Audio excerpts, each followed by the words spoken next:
So may I introduce you before you start speaking? So Claire is working between the US and Africa. Actually, where are you? In Bozeman or in Kenya? Yes, Bozeman, Montana. Okay. And she works in the Toothpick Company. Toothpick Company is a social enterprise. Maybe you will explain what is a social enterprise.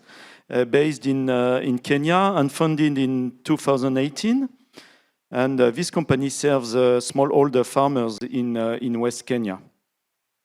So this company developed a bioherbicide using fungal strains that target problematic weeds. Okay, Claire, if you're ready, the floor is yours. Great, thank you. Okay, so the Toothpick Project, as he mentioned, is a social enterprise. And I'm going to talk about that pretty little weed that's in that picture there. This is the development, actually, of my father over the course of about 40 years. And let me move my comment section here so I can see the slides. Okay, it's a combination of a couple different ideas of innovation. One is that amino acids can inhibit plants. The second is that you can use a plant pathogen to inhibit plants, and we've combined these in the innovation. So this is a Striga field. It's actually supposed to be a maize field, but it's completely taken over by Striga. This was taken last fall on the Busia Kisumu Highway in Western Kenya. Striga attacks maize, sorghum, millet, dryland rice, sugarcane, cowpea, and in Sudan it's been identified to attack wheat. It's on 40 million farms across Africa and is considered the #1 pest threat to Africa's food security. There are obviously other pests, locusts, fall armyworm. Consistently, Striga is year after year, doesn't come in waves, it's been getting worse, so it's considered the worst pest threat. It's attributed to $9 billion in crop loss per year. And this is at the hands of smallholders, which is important to note. It's not a big industry problem. This is a food security issue.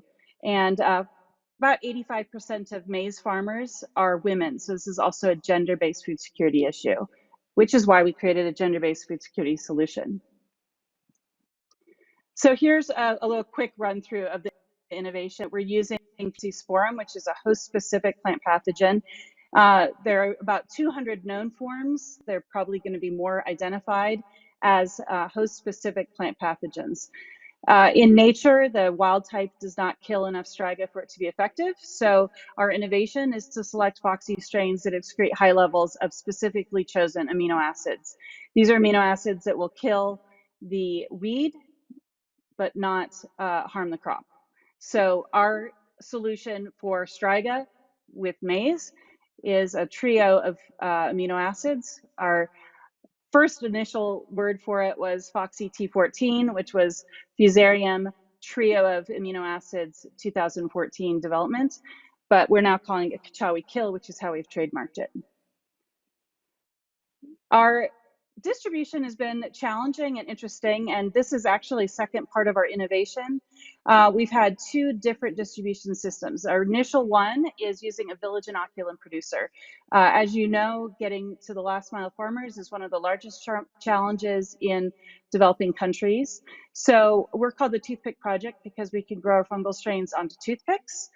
We can then dry them, store them in a sterile container, and deliver them to the village level where a pot of rice can be cooked. It can be transferred into a sterile bucket, and then the toothpicks can be added and shaken twice a day for 3 days. And then after that time period, all of the rice is inoculated, and the farmer can, with her hands, put a pinch of the rice, the inoculum, with each maize seed as she's planting it. This original plan, this is where we have had to do a little pivoting. The original plan was that we would deliver the toothpicks directly to the farmers. We had some contamination issues, some quality control, And in our initial trial, we found that actually an implementer system worked really well. So that's how we've been developing the technology at this point. We train village inoculum producers. They manufacture it. We're actually using wooden dowels, which is what is in that little kind of Nalgene looking bottle container, because the toothpicks got stuck in our fermenter. And then we transfer it to the rice. And the inoculum producer then sells the buckets of rice or the bags of rice to the farmers. We have been pivoting a little bit because after we received our commercial registration in 2021, we started doing some tests on seed treatments. This is using our same fungal strains. Instead of coating them onto toothpicks, we're using a wood dust powder, and then we can use that wood dust powder, spore powder, to coat seeds. And this has been very effective in trials, so we're now currently going through regulatory processes for this. Here are the results from our 2020, 2014, 2015 trial, our proof of concept trial is funded by the Gates Foundation, and it was on 500 farms. So it was an extensive trial. It was over 2 seasons. Basically, all of the treated plots had equal or more yield. You can see what the control looked like, shriveled cobs, and then that normal healthy cobs. So what we're basically seeing, we saw an average increase of 56% in the long rains and 42% in the short rains. Really what that represents is a restoration of crop yield. So we've had farmers see 19-fold increase because they had complete devastation. They go from 1 bag to 19 bags. So it really is reflective more of the devastation that we're restoring, rather than a constant increase of a certain percent. Oops, wrong button here. There we go. Here you can see, this is a photo taken by the World Food Program. We're one of the first commercialized biological herbicides in the world. On the right, you can see the Striga devastation. On the left is with our treatment. It's called Kachawi Kill because this is actually a human-centered design process. There is a reputation of Striga. It's called witchweed and has a lot of different local vernacular names, but it's considered a curse. And so we're playing into this curse concept. Kachawi means magic, so we're using magic to fight the witch. This isn't a manipulated photo. This is the actual treatment.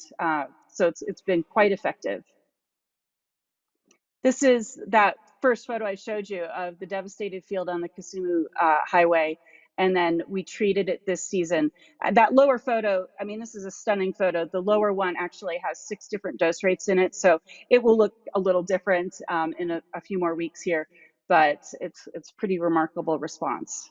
And this is very visible plots, so demo plots are definitely part of our development. We are considered a social enterprise. We originally thought, oh, let's be an NGO. It took longer to get NGO status in Kenya than to get a business status. So we decided, let's just write our bylaws, our shareholder bylaws, as a social enterprise, meaning that we're, as shareholders, not making money off of the product. It's all going back into the company. We have a very close relationship with KALRO, which is the Kenya Agricultural and Livestock Research Organization. This organization has been our partner since 2007, which is when we first started the research in Africa. They have been our research partner and continue to be a research partner. We originally went through the regulatory process with them and co-own the registration, which we now recently have signed over to completely to the Toothpick Company. We train the village inoculum producers, then they distribute to the farmers pay us, and then we pay a commission to the village inoculum producers. That's sort of our basic business structure. We've actually been heavily funded, about $1.5 million by foundations, the German Environmental Foundation, individual donors, some from the Gates Foundation, various foundations, mostly funding training and distribution and scale up. So we're getting there. We're just a little short of scale up. We've also been working with the World Food Program on some of this marketing strategies to village inoculum producers. Our second business model, which will be launched in 2024, is regarding the seed coating. So we're actually still evaluating this. We have the village inoculum producers who can manufacture the seed coating for us. There's a really lovely benefit of this, is that the economy is staying at the village level. We're not manufacturing this at some plants and then shipping it in and having the money go back to the plants and the plant owners. So we love this village inoculum idea.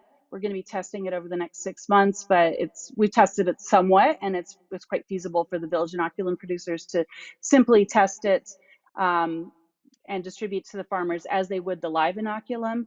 The difference is that it'll have a longer shelf life.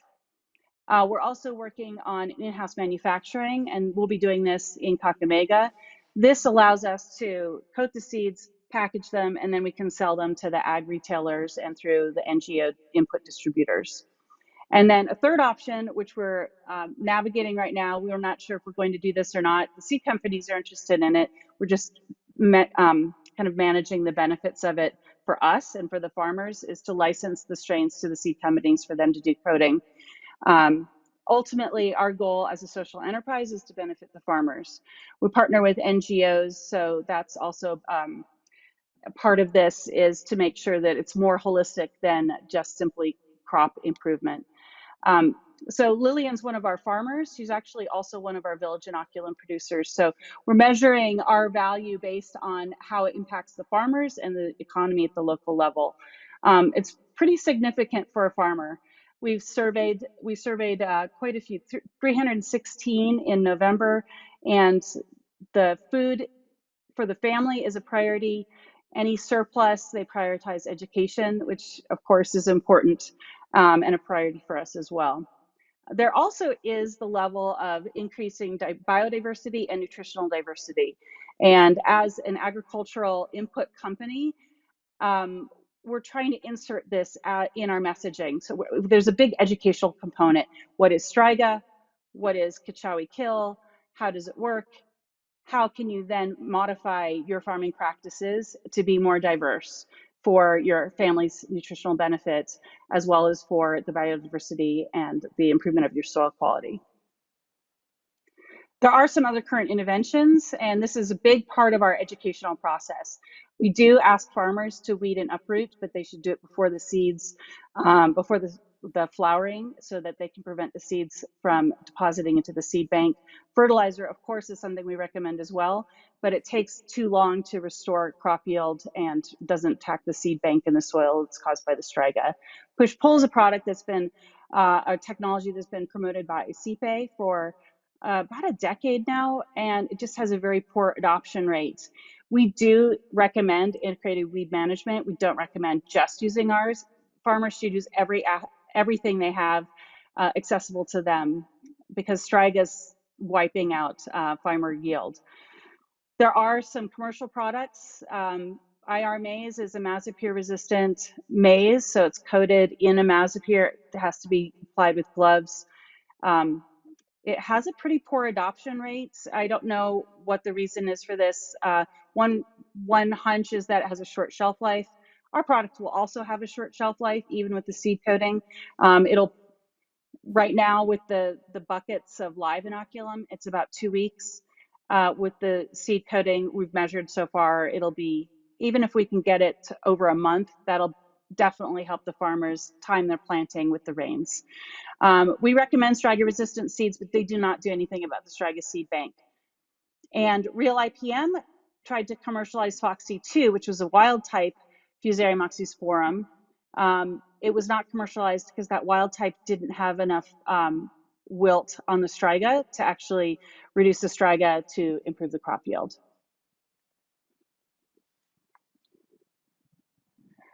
In 2016, before we launched our company, we had a pre-founding stakeholders meeting. So this involved NGOs, farmers, funders, input suppliers, seed companies, local community-based organizations, government, research institutions, international agencies. The one thing that we forgot on this was the regulators. We had government, but we did not have the regulators. So as we are proceeding now, looking at other countries, regulators are definitely going to be seated at the table. because they're such a huge part of going through the process to get a commercialized product. And also we found that for us, having the we actually had to navigate the path of regulation. They didn't know what questions to ask us because we were one of the first biological herbicides they had ever addressed. So you know, we found year 5 of the regulatory process, it was about 6 years in total. In year 5, we submitted our dossier, and then they asked us for molecular characterization, which had they thought about it, they should have asked us in year 1 for that. But anyway, I think everybody's learning in this process along the way. This is our network of actors. So you can see it's a fairly long timeline. And it started with individual funding, university relationships, some initial funding from the Bill and Melinda Gates Foundation. They shifted their investment in Kenya and only funded us for our proof of concept trials and didn't fund us any further. We commercialized, we started our company in 2018 in partnership with Welthungerhilfe, which is the German World Hunger Organization, and we did some willingness to pay studies with Boston Consulting Group. In 2018, we thought we were going to have our regulatory approval in that first 3 years, and so we formed a science team from 12 other countries, and the idea was that, oh, we're going to have the regulation and then we'll go ahead and commercialize in these other countries. Turned out that regulation didn't happen for 3 more years after that. So now we're kind of ready to go. But during this time, we were able to partner with USAID, UNDP, the World Food Program, continue with Welthungerhilfe. We won the UN Best Small Business Award Food Systems Summit 2021, which was put on by the UN as a new effort to recognize organizations that had a very holistic view of agriculture systems. So we are a business, but we're also addressing women's economic recovery, education, health, and the environment. So that's why we were recognized for that, as well as eventually being a sustainable business model. Looking to the future, we're also launching the same innovation in the United States. This is kind of in its infancy or prenatal right now, maybe.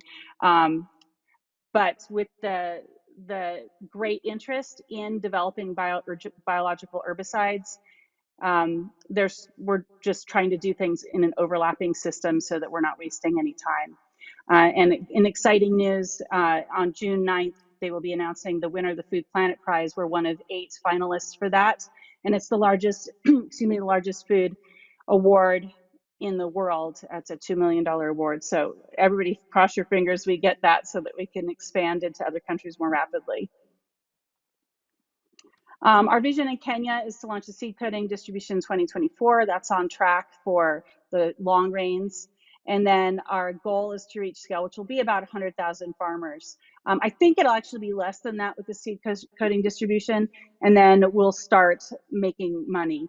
The seed coating also will reduce our price by about 25%. Currently, about $40 US to treat an acre, which is expensive, but it's the return on investment for the farmer is excellent with that $40 investment, because they will see a couple of bags more, maybe 50% increase in yield, which is way more value than the $40 investment.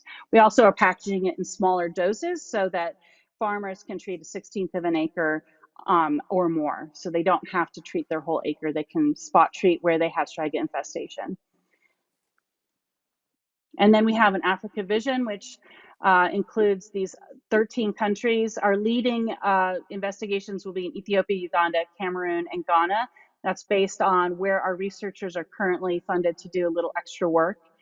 And then we're hoping to continue collaborating, identifying strains in each of these countries, going through the regulatory trials and commercializing it. And there are going to be some benefits depending on which countries we go to, like Uganda has a harmonized biological control protocol that is in sync with Kenya through the East Africa community. So Ethiopia doesn't actually fit into that, but they have some trade agreements with Kenya.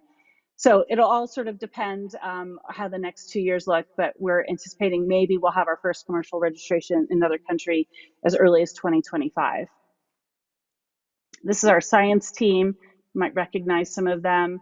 It's very unusual for an innovation to be developed in Africa and then adopted in developed countries. So right now I'm a member of an advisory committee for the Montana Organic Association here in the US. And every single month, including my meeting tomorrow, I'm going to have to give a report on what's going on in Africa. The US is really paying attention. They want to learn from these African scientists. So it's exciting to be putting Africa first. And that is part of our goal and our mission here. One advantage is that our innovation can be low tech. We don't need to have $1 million laboratory. These scientists can do this with a pretty minimal investment into their labs, and with the right partnerships, then we can work as we have in Kenya with the scale up. So constraining our development, I would say finance has been a challenge for us. We keep getting pointed, we'll apply for something and then we'll get pointed, oh, well, once you have your registration, then you'll be ready for funding. And what we need is the funding for the registration or the pre-research to lead to the registration. We don't need to wait to get to a scaling position before we can get funded. So we're actually quite vocal about this, trying to really encourage funders to be greater risk takers, be more patient with agricultural biological solutions so that we can see more investment into these kind of slower programs. In my space, I'm seeing so much agriculture innovation, so much money going in there in Africa, and it's so much digital tech, drones, solar, apps, not a whole lot that's slow and patient, that takes season after season of work and development. So I'm being pretty vocal about that.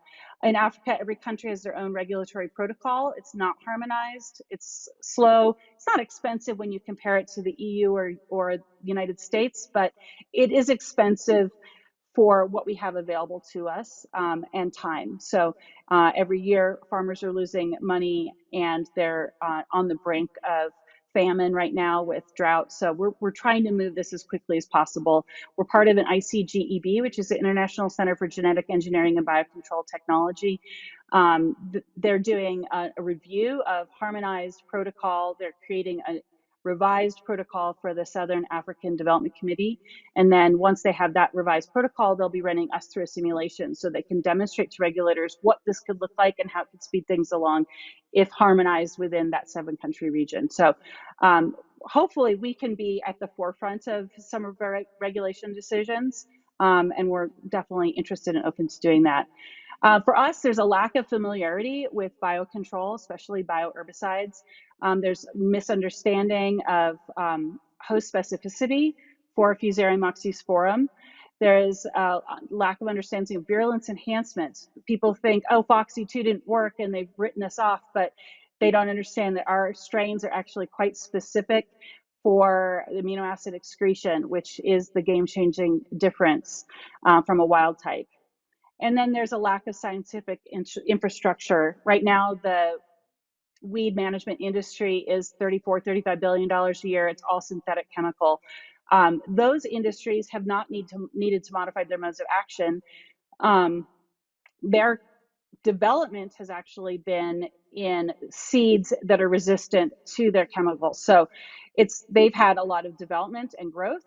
Our intervention will be relatively disruptive when we move out of Africa into countries like the United States, because we'll be disrupting this paired seed chemical structure, allowing farmers to use their own seeds or whatever seeds they are recommending for their climate, nutrition, that sort of thing.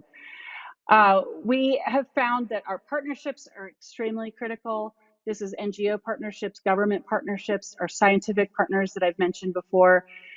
There is a heightened consumer awareness of toxins. So I think over 5 years ago, if you had, I think consumers were concerned, but If we had tried to launch this in the United States, for example, the big agriculture companies would have probably just tried to bury us because we were seen as a competitor. But now glyphosate, which would be technically considered one of our competitors, it's undergoing $11 billion in lawsuits. So the timing of this is actually key for our development. There is increasing herbicide resistance. We're not seeing this in Africa as much because there hasn't been any attention to African small-scale farmers with chemical herbicides. But as it is a concern, and we're trying to stay ahead of that. As a biological, with 3 different strains of Fusarium, we are trying to put up more blockades for herbicide resistance. So that's one of our goals. We're also trying to be nimble in being able to introduce new strains so that we can stay ahead of herbicide resistance.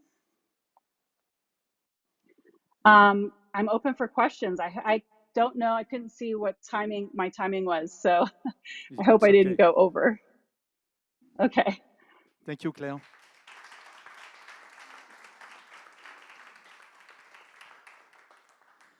So it's time for questions. Many questions here in the room. Felix? Yes. Thanks for this really inspiring presentation and inspiring example. I was wondering, you explained that you have a strain which is particularly effective for Striga control. Did you protect that in any way, this strain, or is this something that anybody can pick up and start using as well? We have a patent on the strain. Oh, sorry, I have an echo. I'll just talk through it. Yeah, we have a patent on the strain, and and we now can patent that same strain in other countries. That's just patented for Kenya right now. We actually are interested in developing new strains for each country. There's some biological reasons for this. We see this innovation as a platform, which means that it's important for our science team members to continue supporting a platform knowledge, which includes how to develop the strains, different crops. There are 3 different Strigas that are most devastating: Striga romantica, Striga asiatica, and Striga gesneritis. So we will probably be developing new strains for Striga gesneritis. And then we're currently only approved for maize. We know our farmers have tried it on sorghum and it's fine, but we have to go through regulation for that, which will take 2 regulatory trials to get that approval. So we are approved. We do have a patent on the virulence enhancement selection process that expired last year. It would be a little difficult to reverse engineer it simply through the patent. Our science team members are trained in this. They still need to, practice it and implement it. So there's a little bit of that secret sauce aspect of it.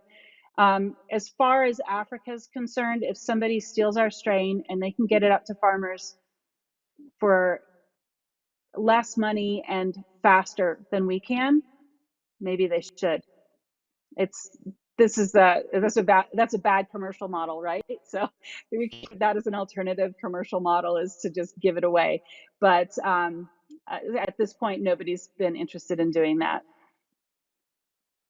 Okay, thanks. Thank you. Other question? Yes. Yeah. Thank you very much for this very inspiring. Can you present yourself? Yeah, I'm Simon Fellus, a fly biologist in Rennes, France. So it was very inspiring as well in terms of your commitment to doing a better world and not just making money. But my question is about the timeline that you presented at some point. There was something called like the science training or science meetings, and I was just curious what they were in terms of what was. Yeah, so we opened a call for scientists to apply. We had about 60 scientists apply from 18 countries in Africa. We had funding for 10. We selected 12. We flew them to Montana State University, where they spent 2 weeks in our lab. My dad's the scientist. We spent 2 weeks in his lab going through the virulence enhancement selection process. So this training was excellent, built a lot of camaraderie and relationships in addition to the research aspect of it. And it wasn't quite complete, so we got some more funding. In 2020, we were going to do secondary training that was going to be in France at the USDA biocontrol facility, and we had it all lined up, and then COVID hits. It was supposed to be April 2020, so we canceled that. And we haven't redone it yet, but we actually are working on a digital model or manual so we can support our science team members with this. We are working with a couple different options. I mean, as we move forward, it could be that we'll do the virulence enhancement selection in a single lab and then so like Ghana could isolate their fusarium strains and then send them to the host lab, and that lab could do the selection process and then send them back to Ghana. So that's definitely an option as we're identifying how the knowledge is working. But ideally, we are hoping that each country will be able to do their own selection. I'm trying to work quickly on this. My dad's 81, so we don't have forever. We have also Henry Sila Nizoki, who's our lead scientist in Kenya, and he's also been a key part of our trainings. And then Johnny Gressel in Israel, he's also retired. He's older than my dad, so I think probably a lot of you know him. So we're just trying to move quickly because of time for our farmers and time for our researchers. Our actual research team is pretty young. They're all early mid-career. Thank you, Claire. Another question, yes, and Violette. Can you present yourself? Yes, thank you. Thank you for this interesting talk. I'm Violette Lavore from the University Nice Côte d'Azur, teacher and researcher. I just wanted to ask you if you assess the risk resistance and how fast it could appear. We have not assessed the risk resistance. It's a little challenging to test it because you need time to test it. So the seeds can sit dormant for decades in the soil. So those seeds are not necessarily automatically adapting around. They're not adapting herbicide resistance or the R fungal strain resistance. We don't have any indication that it's going to happen quickly. We saw herbicide resistance with chemicals over a course of a couple decades. And so we're definitely cognizant of it. I don't think the chemical herbicide industry cared that much. If they did, they would have added some new modes of action sometime over the last half century. But it's something we're probably more aware of than that sector was. But we have not tested that yet. Okay, thank you, Claire. So now it's time to finish this session. So I thank you again, Claire, to your very motivating talk. And in the name of the organizing committee, I want to thank all the speakers of the afternoon of this augmentative biocontrol session. Thank you very much.